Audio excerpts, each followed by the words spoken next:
Hi, everybody, and good evening or good afternoon, good morning, whenever you hear this show.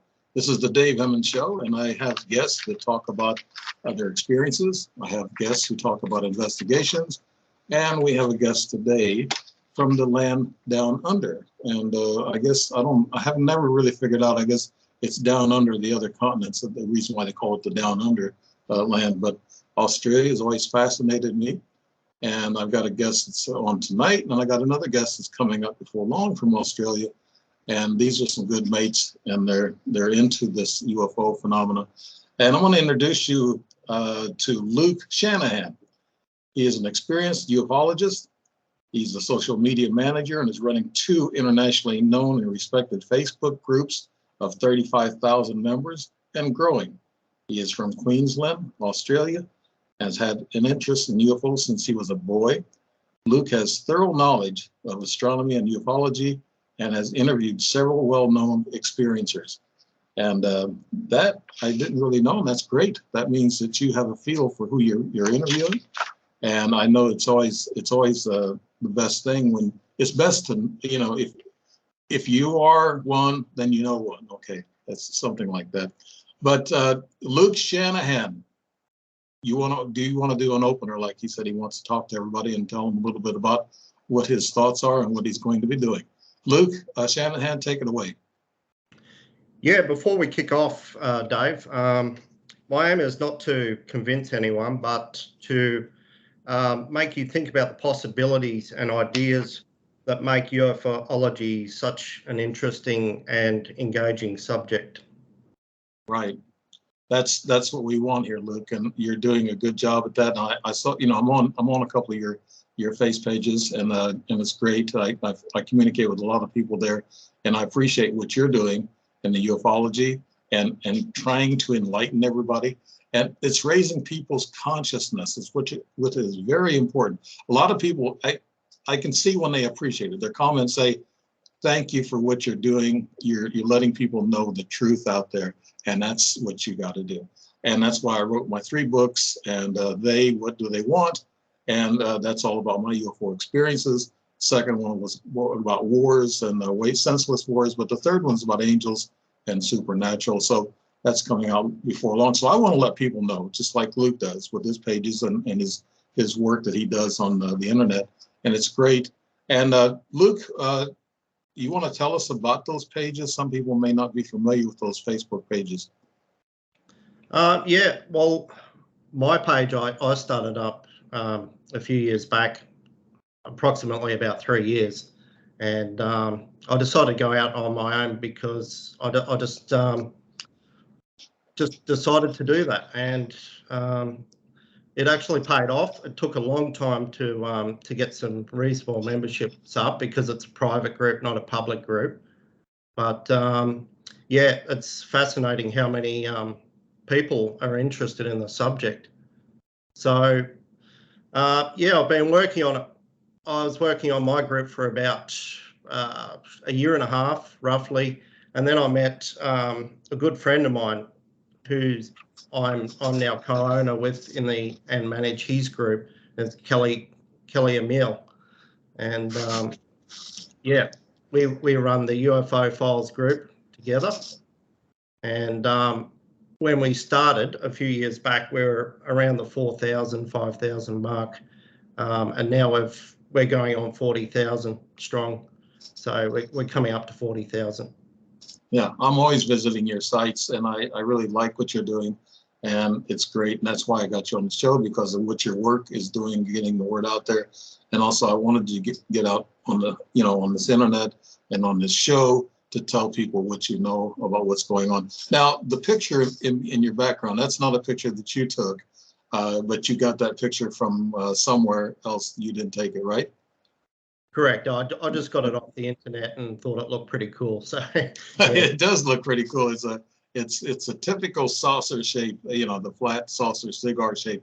Actually, it looks like a cigar, when you look at it like that's where they get the word cigar.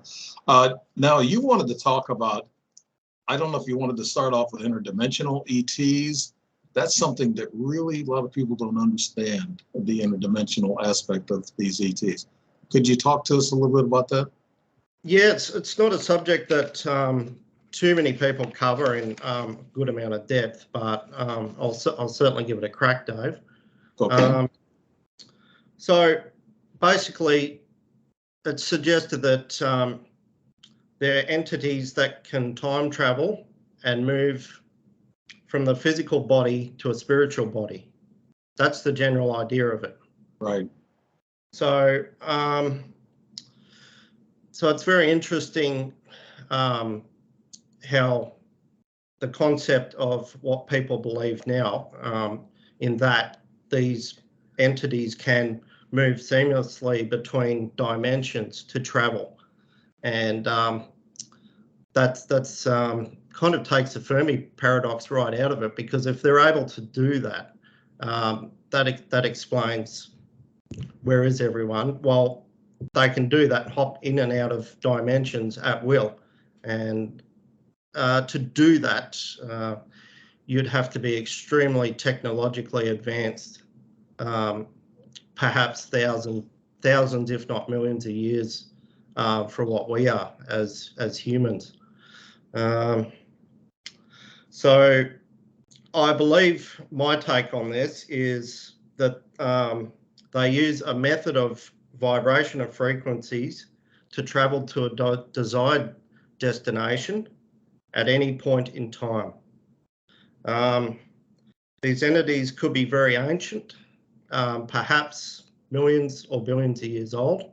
That's just a guess, like anyone else could guess. But and yeah, like I said, to do such incredible things, to us it'd be like magic. To travel between dimensions, their technological knowledge must be just incredible. So, you know, Luke, in that vein, what I've talked about in the past is Grant Cameron. You probably heard about him. I asked him one time on the air. I said, "Could you explain the difference?" And this is what you're getting at: the difference between a ghost, an ET, an angel, or what you call Bigfoot that comes in and out of dimensions. Probably, no doubt. And then he said, there really isn't a difference because they're all dimensional. Just like you said, there's no time and space for them. They can come in and out at will whenever they want to, just like angels. Angels are considered, when I wrote the book Angels, and it's coming out in a couple of months, what happened is that I found out that ETs, angels, and ghosts are almost similar because they come in and out of our dimension and into our third dimension from maybe the fifth dimension or even further. Is that what you gathered, Luke? Yeah, I think so. I think you're bang on there, Dave. Yeah, just it's quite amazing because it's not fact, but scientists believe that there is up to 11 to 12 dimensions, and yes, that's just what we know. There could be even more. So I won't dig too deep into the technical side of things, but yeah, you're absolutely right with these entities, or like Bigfoot and other things being able to just come into phase and then phase out again. So yeah, I've heard a lot of stories about the shadow people. People believe they're interdimensional as well, and that's kind of a rabbit hole that I haven't really dug into too deeply. But I've heard people say, yeah, they could be interdimensional as well. Yeah, the Aborigines,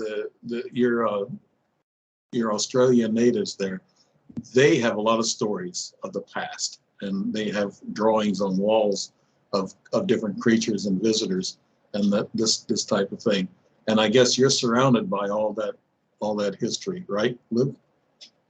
Absolutely, yeah. The Aboriginals in Australia are one of the oldest tribes in the world, and we can actually go on tours and see these wall paintings or carvings.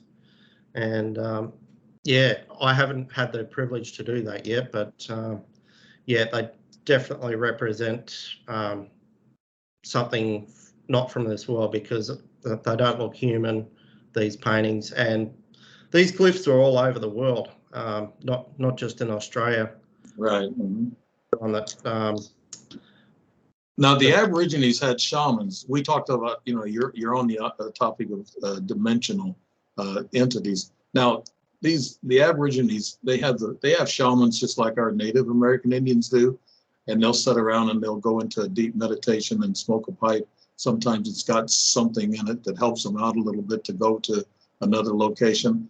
Do they do that with Aborigines? Do they actually say they travel dimensions? Is that true? In a lot of tribes, there's a thing called dream walking, or it's when you take a hallucinogen. And obviously, you would have seen it off a lot of movies. It has that aspect of, when they take a or something hallucinogenic, they can actually dream walk and travel to what they call the other side, and that's where they can cross supposed dimensions by doing so. I wondered, I don't know if the ETs are telling us to smoke peyote or marijuana, or even, even take these mushrooms, to travel somewhere else in another dimension. But that's what they use. Just like you said, they use that as a catalyst or a vehicle to get to another dimension or another time and place. They come back with these stories and they see things. And so are they really traveling other dimensions, Luke? This is a really good question, Dave. And the answer is I don't know. Look, it could be a lot more science involved in it. Could be just the way the hallucinogen of the herb or the drug triggers the brain into believing something, or it might be true. I couldn't tell you for sure, but I don't encourage people to obviously take drugs to Right. find. No, that's yeah. Up to the individual. Yeah. But yeah, I had that in the small print in my book too. I said, I'm not saying that Indians are into drugs a lot. The shamans use them. I'm not telling people to use drugs to get to another dimension. Actually, matter of fact, angels don't need drugs or technology. They're supernatural, so they come through the supernatural travel highways. But ETs use, I guess, what you would call technology to get here through another dimension on a wormhole. What do you know about on that, Luke? On that scale? About wormholes? Yes, and about technology, what they use. The ETs use technology. Angels and ghosts use supernatural spirituality to get here.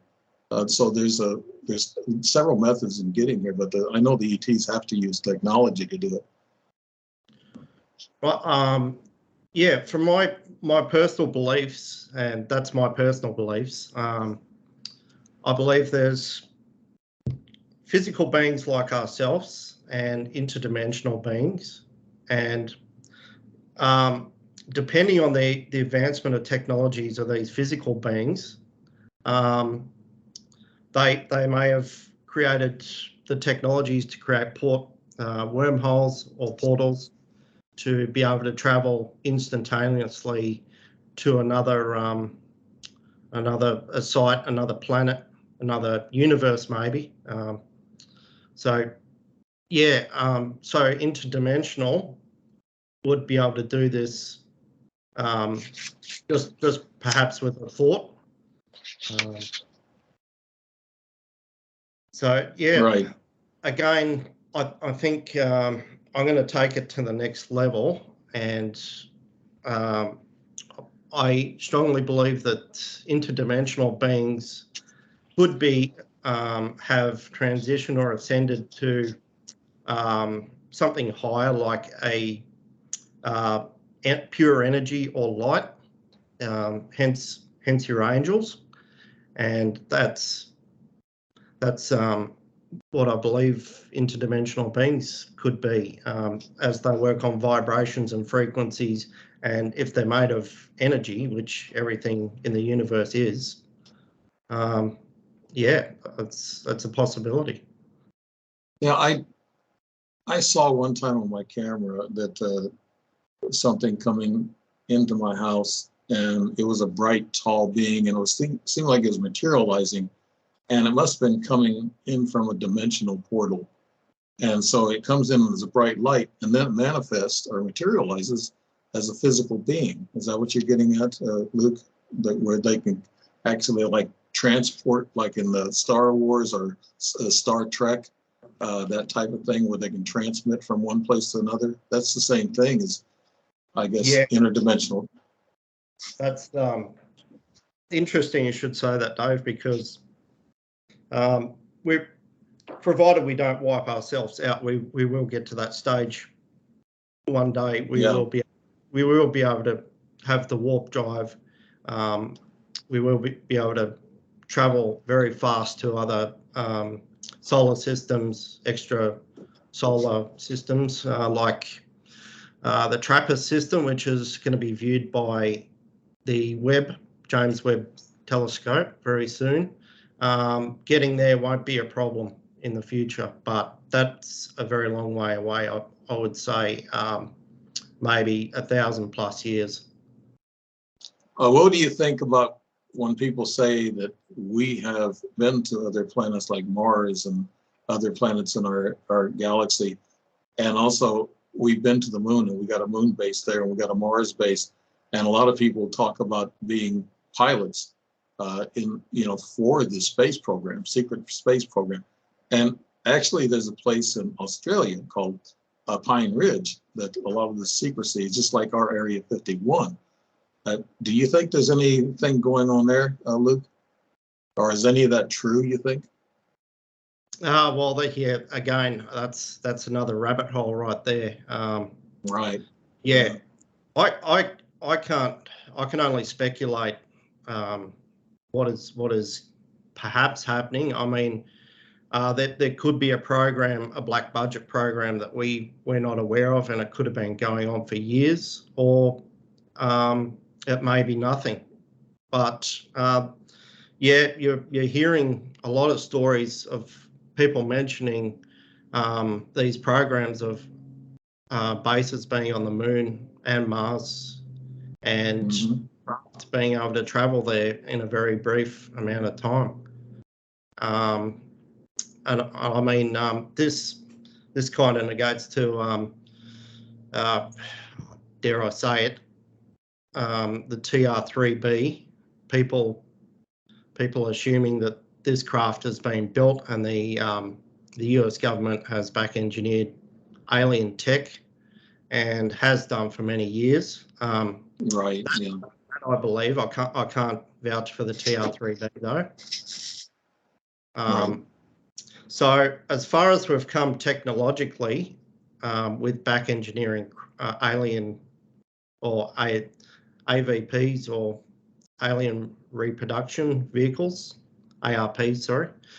Yeah, we could be pretty far advanced in that, but if you take in mind what Bob Lazar said about element 115, to power something like that kind of craft that they allegedly worked on, you need a lot of power source, and that power source is 115, which is not abundant anywhere on Earth. So yeah, there's a problem there with if you've got the tech, but you haven't got the fuel to supply the power to the tech, if you know what I mean. Right.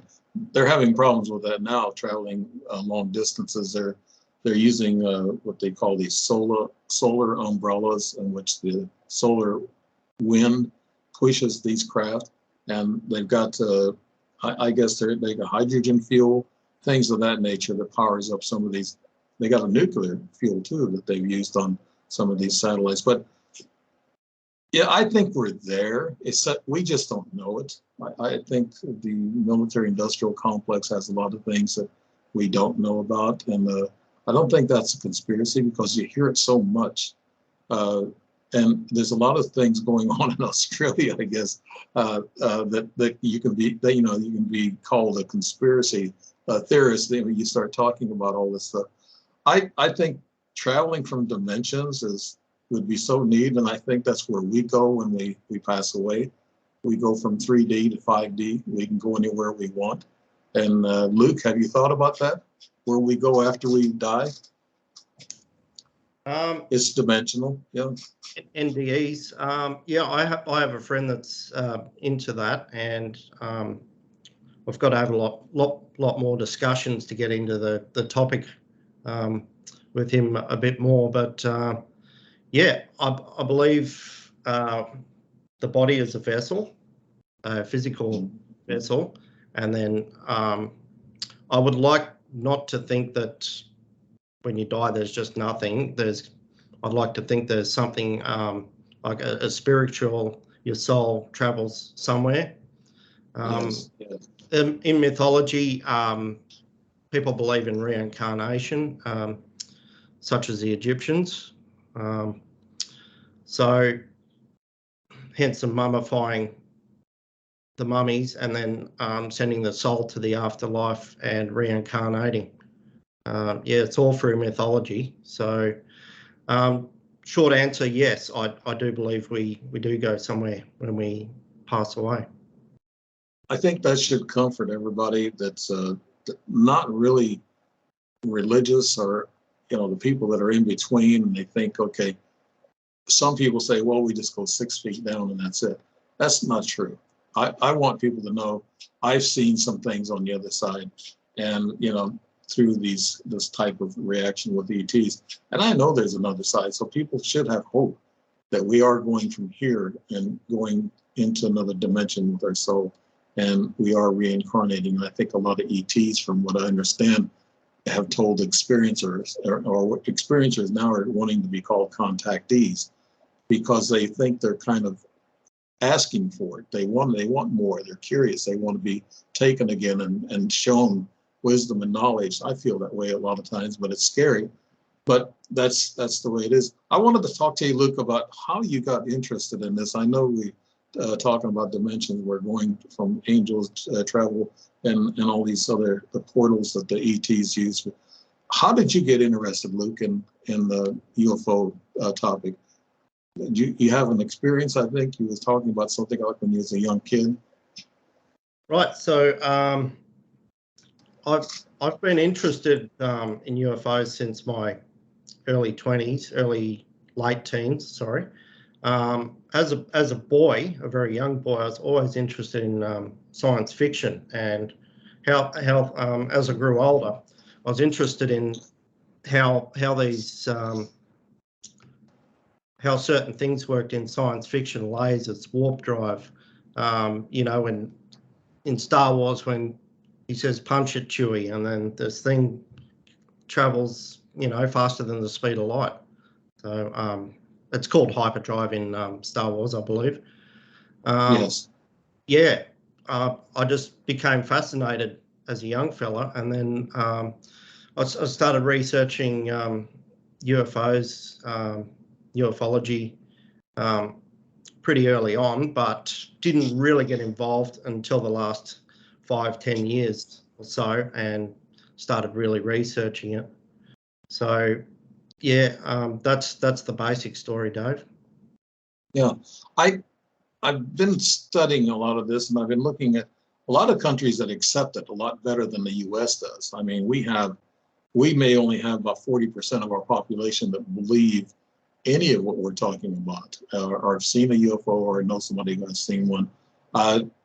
In Japan and in India, and you'll have to tell me about Australia, but Japan and India have an open mind about this. They understand a lot of this spiritual travel, dimensional travel. They understand ETs and UFOs. Even in China, they see a lot of UFOs. They have a lot of ET action there, and they believe. But the U.S. is a little slow, I guess, to come on board. How are the Australians about believing in UFOs and ETs, Luke?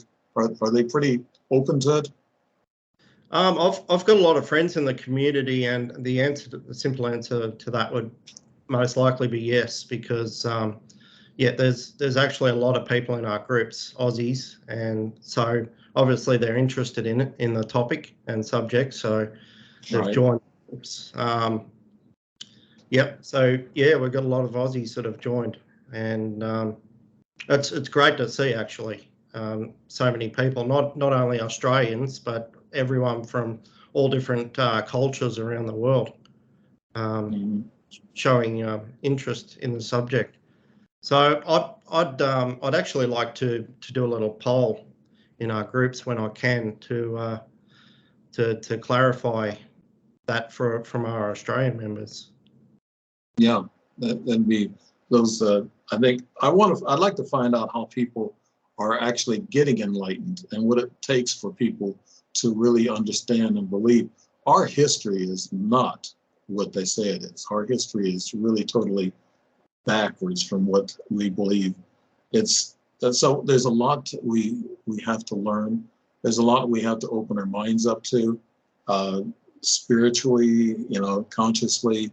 I think the ETs are waiting for that too, in order for us to be a more peaceful people. Now, your military, Luke, do they run into UFOs or UAPs as they call them? Do they report them in Australia? Um, it probably works very similar to the US military. There was a case in Western Australia. You probably know of that case quite well. If you don't, yeah, it's Western Australia and Melbourne, Victoria. And it was a mass sighting. It was teachers, kids, students. They all saw these craft and highly visible. And I'll just fast forward there. So after the sighting, the UFOs disappeared and the military showed up and they told all the students, including the principal and teachers, to be quiet and hush them up for many years.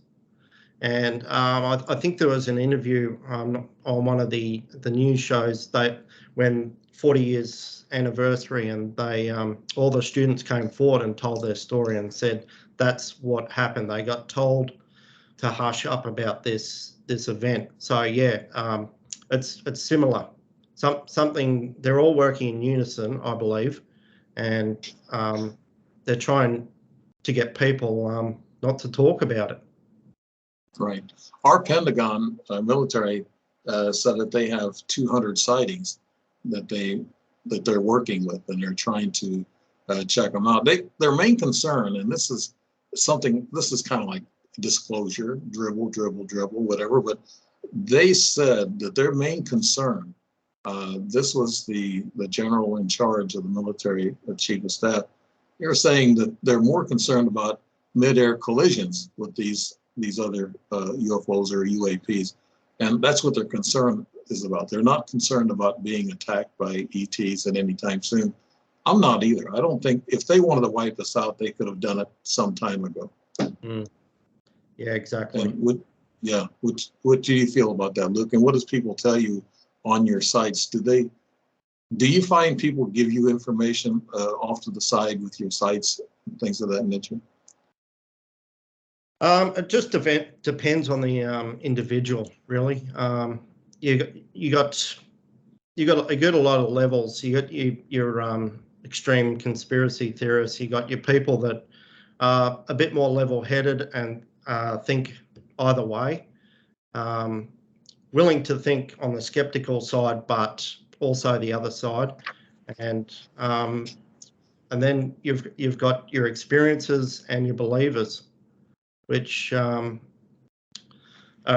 different group altogether sometimes, because experiences, I've got a lot of friends that are experiencers, and yeah, my hat goes off to them because they're extremely brave to talk about that, because the amount of the ridicule people endure from talking about their stories from the general public. Mm-hmm. Luke, without mentioning names or anything, could you tell us some of the most exciting cases you've heard from these experiencers? From the experiences? Right. And any really, I guess, exciting stories or something that really is, the person comes off very believable. You know any of those stories, Luke?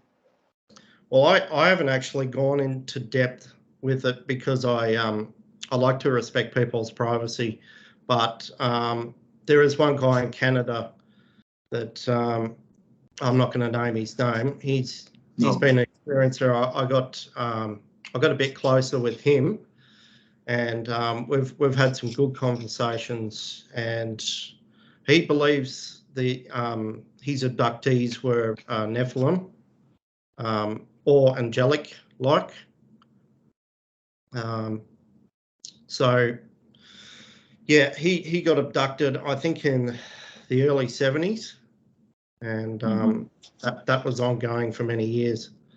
And yeah, I don't know too much more than that because we've stopped communicating for a little while. You said a Nephilim.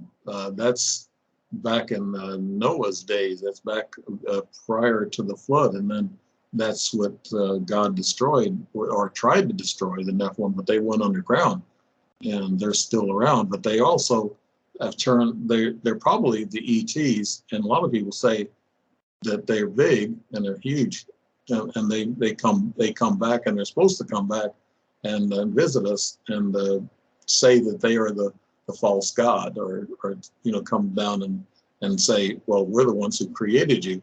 And that's what I hear all the time, that these Nephilim and these Anunnaki are supposed to come here and do that. Is that what you hear, Luke, about Anunnaki? Or this guy, he said he's seen a Nephilim? Is that what he said? He believes them to be Nephilim, but whether that's 100% correct, I'm not sure. I try to take it at face value what people tell me, but yeah, you just you got to assess things very carefully when you talk to people. Right. Yeah. So okay, you mentioned a guy here by name, and I'll just say, just Fred, a case from Australia, and your parents encountered a UFO or an ET in the early 90s. Could you elaborate on that, Luke? Yeah, right. I'll start with my parents' story. This is when it's back in the early 90s, probably 92, 93, from what I recall. And my father actually told me the next day because they tried to wake me up and I couldn't be woken up. So so the story goes, he was outside having a beer, talking to some friends, or with my mother, one or the other, and he happened to catch a glimpse of 3 objects in the sky. He didn't think too much of it, but he kept watching them, and they started moving. And he said that they moved for about 5 minutes, bright white lights, and they moved for about five or so minutes. And he said they all merged into one object. Now, whether that object was perhaps a mothership or something like that, I'm not sure. And then he said within the blink of an eye, it just disappeared. So he told me that the very next day, and he sticks to that story strong. And I was in disbelief when I heard. Was that seen in the outback, or was that seen in a populated area? That was seen on the Gold Coast, so it's a populated area. Okay. Yeah, we'd only just moved up from a country town in Victoria, so we're only up for about 6 months when he had this sighting. And Luke, what about this Fred, his case? What happened with him? Okay, so most ufologists should know this story. The story of Fred Valentish. He was a pilot, and again in Victoria, and he did runs to an island out there on a regular basis. And yes, he was in that little that one single prop plane, I guess the Cessna or whatever. Yeah, that's the one. Yeah. Yep, correct. That's okay. So, sorry about interrupting. Go ahead, Luke. Yeah, I won't go on about it too long. I'll just cut it fairly short, the story. But anyway, the story goes that he was flying. He's doing this run. I think he was delivering seafood to an island, and he called in to the radio about seeing an object that was flying next to his craft. And there's actually a recording of this. You can actually look it up and find it if you research it. And he's got a lot of concern in his voice. And I think the recording goes for roughly a minute. And at the end of the recording, you hear him say it's not an aircraft, it's not a plane. And the recording goes to a screech, makes a screeching sound, and then cuts out. And that's the end of the recording. But I've got a newspaper clipping saying that there was an eyewitness, a farmer that had seen this, seen his plane stuck to an object, and that there is fascinating. Yeah. Yeah, I've heard about that story, but yeah, that witness you're talking about, they don't mention that too much. But they said they saw UFOs in that area before as a witness, but being stuck to that object, that's something new. I never heard that through the story. Yeah, I'd never heard of it until I saw the clipping, and I never knew there was a witness either. So kind of adds fuel to the fire there, and also to add, his plane has never been found to date. Yeah. It's just like that Malaysia plane that disappeared. That's a strange case also. Can't find anything. And that happened similar areas, I guess not too far from maybe where he disappeared. Is that correct? Just trying the Malaysia plane, it disappeared off the coast of Australia. They said the western side of Australia. I think that's what they said. They don't really know. They can't find it, Luke, so who knows? Yeah, I think it was Western Australia. I think you're right. Right. But the Valentish was in Victoria, which is the other end of Australia, the bottom end, and at the other end. So, yeah. Yeah, I think Australia is like the U.S. I think ETs have a lot of interest, especially in Australia, where there's a lot of land in between populations, and there's a lot of space for them to operate. And I've always been curious about this Pine Ridge, Luke. Where's that located? Have you ever seen it or heard about it? Okay, so you're talking about Pine Gap, and that's Gap. operated. Okay, I'm sorry. Yeah. That's all right. Yeah, it's operated for many years, and they're actually they work with the U.S. government, and so their main purpose, while back in the day, was to track missiles on radar. So that's what those things are. They're very high-tech radars. They're big. They look like big golf balls, basically. And I think there's about 3 or 4 of them from memory. And yeah, the Pine Gap is located in the Northern Territory, I believe, in just near Alice Springs. I guess where I got my mix up there, Pine Ridge, we have a Pine Ridge in New Mexico, and that's where we have a huge telescope, not telescope, but a huge, I guess, telescope that they're looking out in the heavens with. And it's near that site to where we had a strange incident that happened a couple of years ago, and it's never been explained to me or anybody else about what really happened. And I heard from some secretive people that said there was alien intervention there, and they were chasing an ET in that area. That's what I heard. That's why I got Pine Ridge and Pine Gap mixed up. You mentioned a little bit about exoplanets, and is this kind of like Nibiru, Luke, that you were alluding to? Well, not exactly. I won't go into Nibiru, but I'll just I'll have my take on the exoplanets at the moment, Mhm. Okay. and alien origins. I'll put those in a combination together. Sure. Yeah, since the mid-90s, that's roughly when the first exoplanet was found. Fast forward to today, where there's over 5,000 that have been found, mostly by the Kepler Space Telescope, Mhm. which is outstanding. 5,000 is quite a big number since since 30 years, roughly. So they've found at least 200 or 300 of those in the habitable zone, and otherwise known as the Goldilocks zone, where that is where life is comfortable for humans to live. So there's 200 to 300 of those. Now, some of those are gas giants. Some are tidally locked, which means they're like the moon.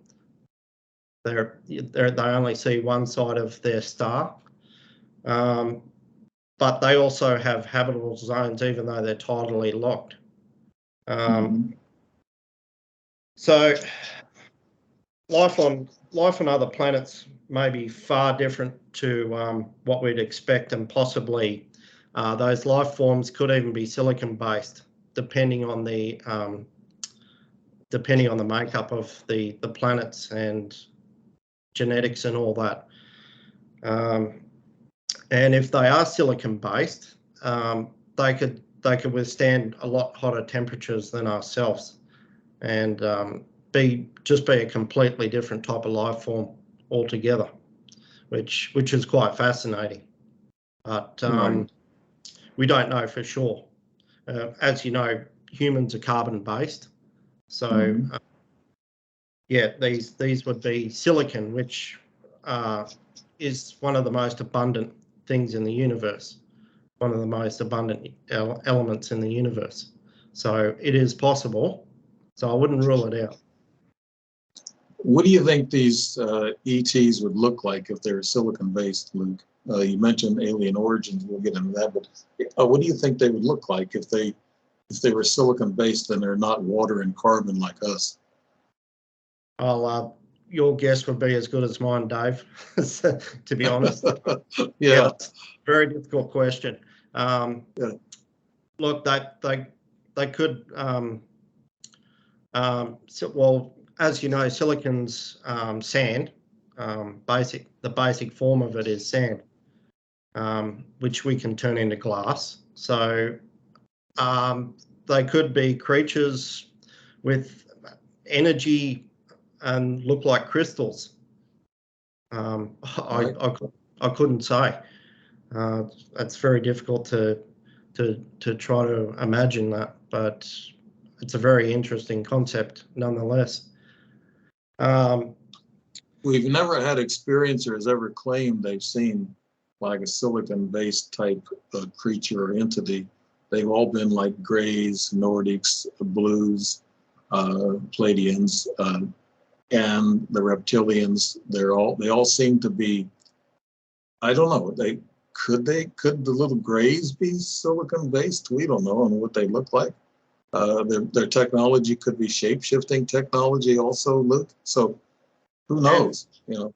also, you've got to take into account that some life forms may not want to travel space. They may be happier where their own home is, and just not be interested in space travel at all, and have curiosity like we have. They may be just happy to stay put, but that's perhaps why we may not have seen them. Well, you got Probably a a good. point there.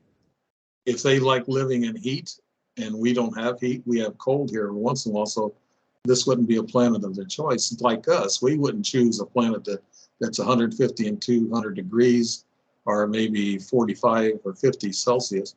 We wouldn't choose that either because it's too hot for our survival. Yeah, That's a good point. it kind of reminds me of that movie Signs, when they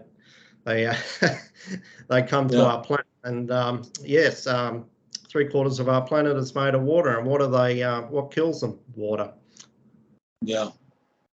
And it's one of your acting mates there. Mel Gibson was in that movie. Yeah. Yeah, that's He's correct. from Australia. And you've had some great actors come from Australia, and we can appreciate that.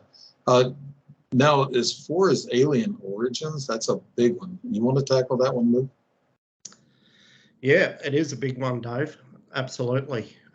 Just like we were talking about with the exoplanets and how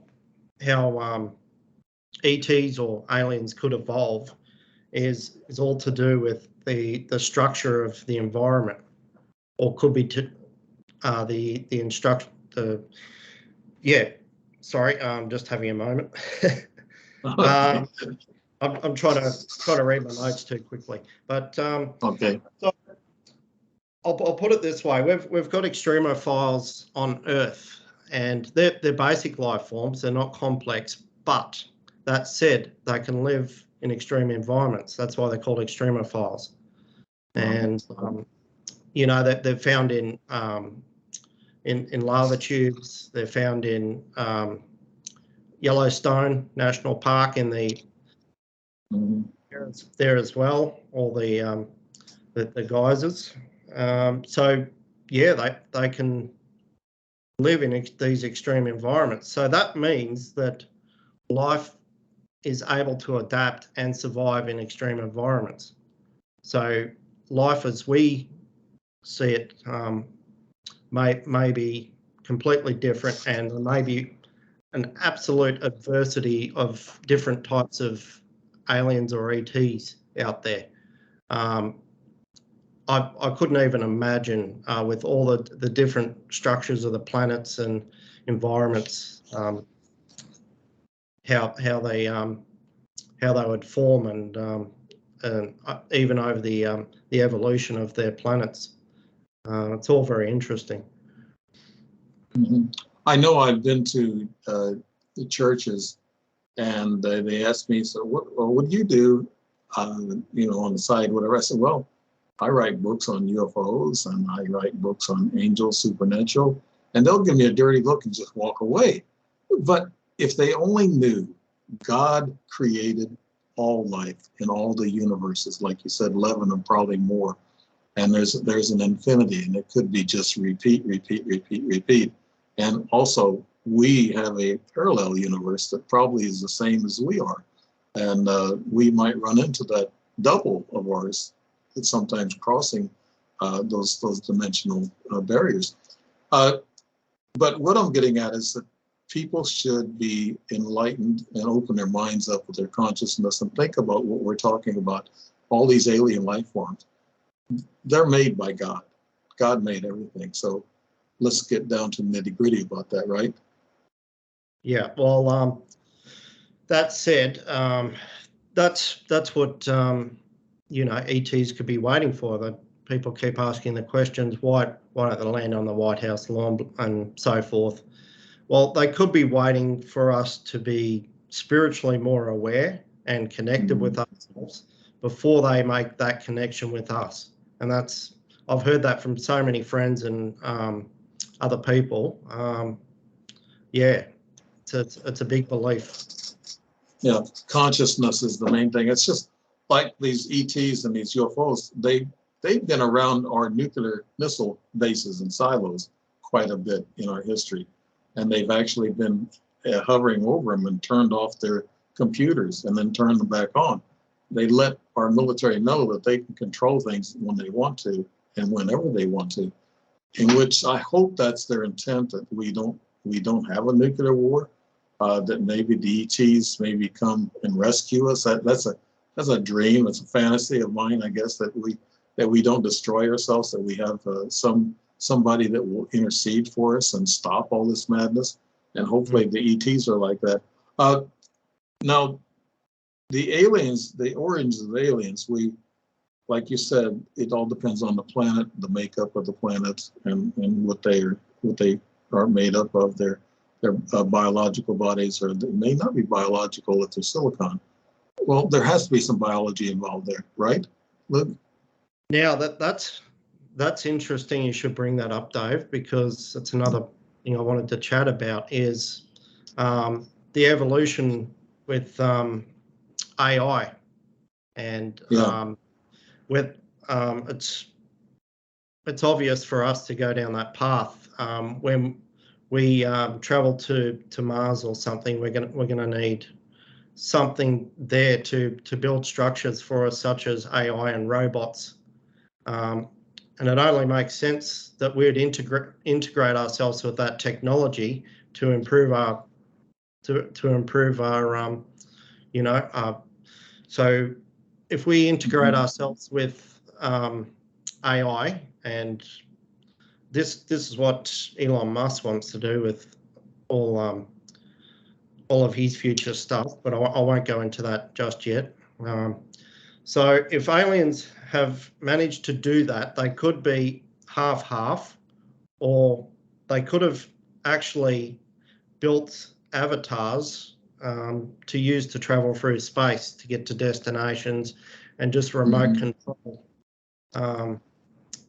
basically remote control to look at other environments and planets and so forth without danger. Right. I think that there's so many that's visited here, and I think we are talking to them. I heard that we're talking to 4 species, and we're working with them. And we've had a secret space program, like I mentioned earlier. And I'm hearing it so much that I don't think it's a conspiracy. I think Werner von Braun, I believe he knew a lot about things before he passed away. He helped us get to the moon and everything, and he was a Nazi scientist to begin with. And I heard that they've had Nazi bases at Antarctica. And one of my guests I had here a while back, he wanted to put a warning out to people. He was very knowledgeable, and he knew about Antarctica. There's a base down there that has this giant doomsday machine in which controls frequencies and controls us.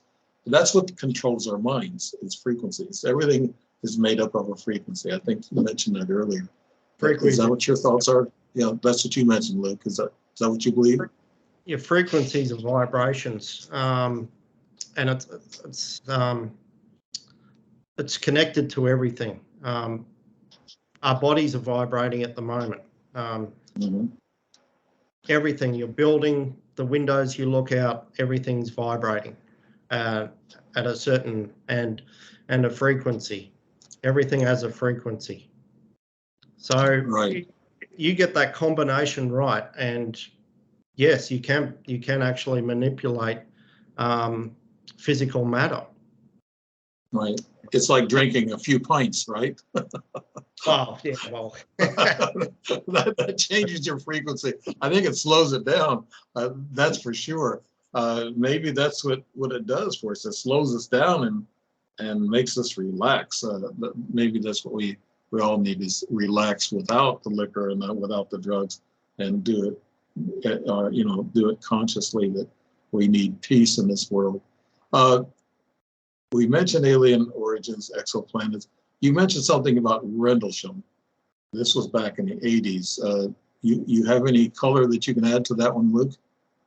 Well, I was actually lucky enough to do a short interview with Jim Pedersen, and really, yeah, I had a decent little chat with him about the incident, and that was extremely interesting. It's one of the it's basically another Roswell, but somewhere else. That's what they call it. Right. So it's a very interesting case. Yes. Yeah. And what did he tell you that surprised you, Luke? Was there any surprises that he gave you? As a lot of you are probably aware, that he actually physically touched this craft. So people calling it a lighthouse is absolute nonsense, because otherwise Jim's a complete liar, which I don't believe. I believe he's telling the truth 100%. Right.